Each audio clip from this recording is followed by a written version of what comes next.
இன்றைய செய்தி துளிகள். போலீஸ் விசாரணையில் உயிரிழந்த இளைஞர் அஜித்குமார் வழக்கில் கைது செய்யப்பட்ட 5 போலீசார் மதுரை மாவட்ட நீதிமன்றத்தில் ஆஜர். 5 போலீஸ்காரர்களும் பலத்த பாதுகாப்புடன் மதுரை மாவட்ட நீதிமன்றத்துக்கு விசாரணைக்காக அழைத்து வரப்பட்டனர்.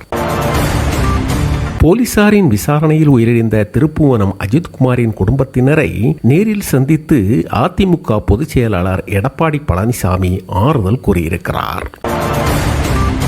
ரஷ்யாவின் கம்சட்கா தீபகற்பத்தில் 8.8 ரிக்டர் அளவில் பயங்கர நிலநடுக்கம் ஏற்பட்டிருக்கிறது. இதனால் அங்கு பலத்த சுனாமியும் தாக்கியதாக தகவல் வெளியாகி இருக்கிறது. சுனாமியால் பாதிக்கப்பட்ட தீவுகளில் அவசர நிலை பிரகடனம் அறிவிக்கப்பட்டுள்ளது.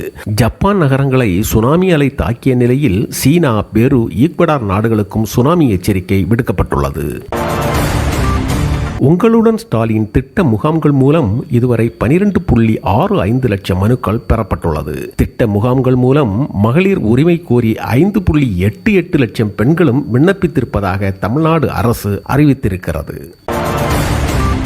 தொடர்ந்து வெற்றி பெற்றவர்களின் அதிகார பலத்தை உடைத்து 1967, 1977 தேர்தல்களில் புதியவர்கள் ஆட்சிக்கு வந்தார்கள். அதுபோல 2026 தேர்தலும் அமையும். மதுரை மாநாடு, மக்கள் சந்திப்பு என மக்களோடு மக்களாக நாங்கள் இருக்கப் போகிறோம் என மை டிவிகே செயலி அறிமுக விழாவில் அதன் தலைவர் நடிகர் விஜய் பேசியிருக்கிறார். தாவேகா தலைவர் விஜயின் ஆலோசனையின்படி ஒரு நொடியில் 18,000 பேர் சேரக்கூடிய ஒரு வலிமையான வலைத்தளமாக இந்த செயலியை உருவாக்கியிருப்பதாக ஆதவ் அர்ஜுனா பேசியிருக்கிறார்.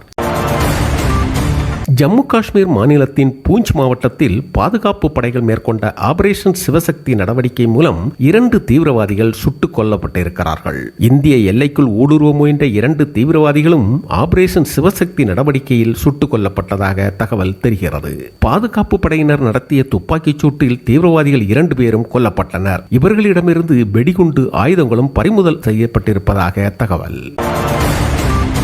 கச்சத்தீவை இலங்கைக்கு காங்கிரஸ் தாரை வார்த்ததால் நமது மீனவ சகோதரர்கள் துன்பங்களை அனுபவித்து வருவதாக பிரதமர் நரேந்திர மோடி குற்றம் சாட்டியிருக்கிறார். காங்கிரஸ் ஆட்சியின் விளைவுகளின் சேதம் இன்றளவும் அனுபவித்துக் கொண்டிருப்பதாகவும் விமர்சனம் செய்திருக்கிறார்.